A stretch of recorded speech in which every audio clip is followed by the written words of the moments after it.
What's going on, guys? Welcome, Rabid here, and I'm not sure if I'm allowed to show this guy right here, but as you know, I love my little node boxes because I run all my solo pools and solo nodes and all sorts of things off this little guy, and they're pretty awesome. But I do have a nice upgrade to showcase. I've been meaning to get more for quite some time, and here it is. So Trigkey actually did send this out to me. This is the Trigkey S-Speed, and the big difference here is that is 4-core, 4-thread. This one's 8-core, 16 threads. So we got quite a bit more jam to do things we got to do. So here is some quick specifications. The CPU is the AMD Ryzen 5800H processor. It's got 16 gigabytes of memory and 500 gigabytes of storage. It does work on 100 to 240 volt. So straight out of the box, this thing is definitely nice and shiny. And if you are looking for one of these for yourself, you can pick these up at Amazon, and I will have a link down in the description for you to use. But straight out of the box, here are some accessories. We got little mounting bracket stuff here. We got a little HDMI cable, a longer HDMI cable, some mounting screws here for that bracket. Here is obviously the power supply, and then you got your little manual. So this is the complete thing that does come when you open up this first box. So I was looking up some specs on this. It doesn't have the L3 like a full-fledged. This is more of a mobile CPU in it. It still has 8 cores, 16 threads, but it doesn't have the L3 that will hash great on a lot of coins. Now obviously I'm just going to be using this for a node box, maybe practice setting up some mining pools and nodes and things like that, maybe some crypto wallets, store it within here. Sure, you can obviously just do that with a bigger PC like that one or your main workstation and run a VM or something, but I like having these nice little boxes here for certain wallets, certain nodes. You know, you can just put a little sticker on top and name it what nodes are on it. Same with that one, and just run them, turn them on when you need to sync up a node or whatever. But I think this will be fun to set up your own home mining pools and all sorts of things and just have it separated from everything else. But I am actually going to fire this up, and I'm going to try it on VerisCoin because it doesn't have the L3 and VerisCoin doesn't need it. I'm going to see if we can get some decent hash rates, and because it's like a mobile laptop CPU, it might be pretty efficient as well.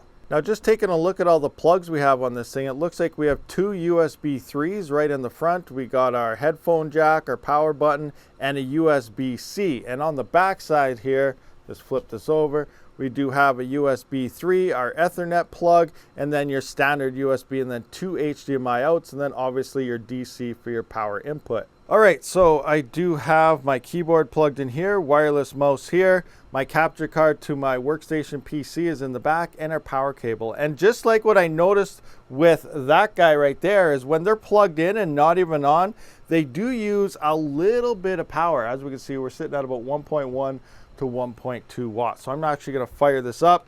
We'll go into the workstation, and then we're going to see if we can get this thing to mine on VerisCoin. All right, so I do got my USB flash drive with a bunch of miners that I use between my little Windows rigs and stuff. But I do want to point this out. Look at idle speed here, or idle power. We're sitting about 7 watts. I was only at 6 until I did plug in that USB drive.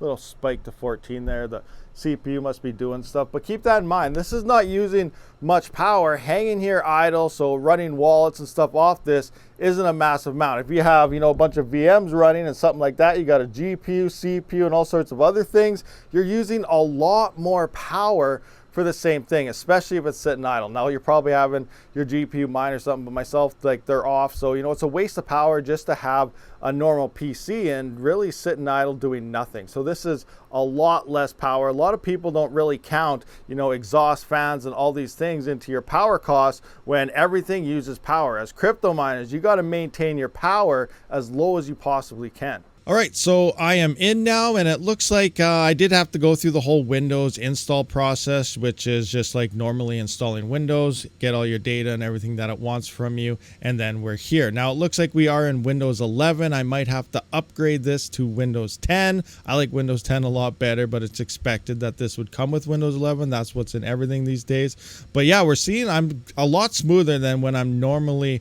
on my other little node box from Intel, that little tiny thing. So this is awesome. Okay, so we're looking at my files here. I'm just going to scroll down and see where SRB miner is for the latest VerisCoin. So I believe it's in here. So I'm just going to right click this, copy this. We're going to go into our desktop and just paste that in.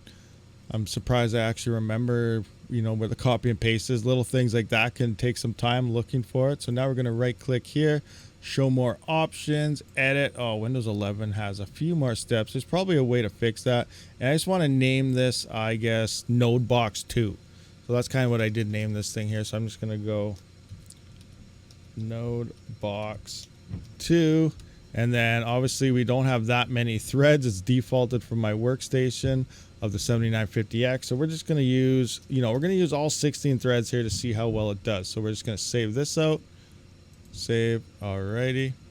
Looks good. So now we're going to make sure, I think this is how you do this. Show more options, edit, or we need properties here because we do want to run this as an administrator. Run this program as an admin. Confirmed. Apply. Now let's see if this thing does mine. Let's hit up Rabid pools and see if we got some hash rates here. Bam. All right, we're loading up. So this is actually pretty exciting. How well will this actually perform? 8 cores, 16 threads, VirusCoin, laptops grade type of CPU here. So we should be fairly efficient. But again, I don't know until we start seeing the power at the wall there. All right, so looking at some things here, it looks like we're around 19.4 mega hash. Now, VirusCoin does change every once in a while. Way up top here when it first started, I was at about 20 mega hash or something, 20.16 we can see right there. So, anywhere from, I guess, 19 to 20 mega hash seems to be a decent hash rate for this. But how much power is it actually drawing while mining? Looks to be pulling about 46.4 watts, 47 there. That's actually not too bad for this little node box under 100% CPU load. All right, so now I am actually trying XMR, RandomX, which does require 2 megabytes of L3 cache per thread. And as we can see, we can only use 8 threads. If we go into the specs of this CPU, we can see this is an 8-core, 16 thread. So in theory, we would need 32 megabytes of L3 cache, but we do only have 16. That is one of the major limiters for crypto mining that Intel has. They don't have enough L3 to fully utilize the CPU in a lot of applications. But again, this is a little node box, not something, we're really buying to straight up mine everything, but it wasn't actually too bad on VirusCoin. But here we can see we're doing about 5.2 kilohash, which is actually pretty good for only 8 threads.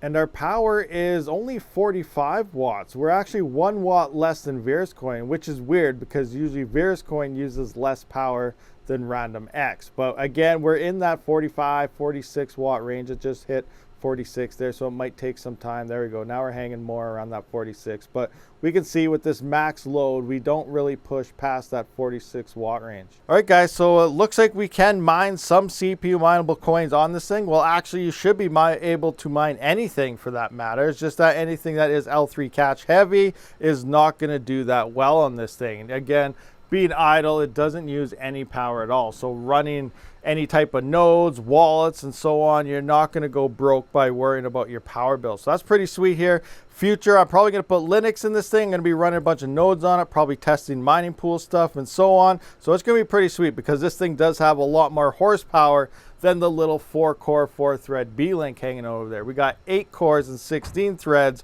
of making, building, compiling power. So that's pretty sweet here, guys. So, I do think a miner should probably have one of these in their arsenal somewhere just for, various purposes of nodes or testing hardware or proxies or whatever else. Or, you can just use your big PC or something, but this saves you quite a bit in power. So again, links in the description. Check out the Trigkey little node box below, and I dubbed the Nodebox 2. Thank you for watching this video, guys. I will see you on the next one. Rabid out.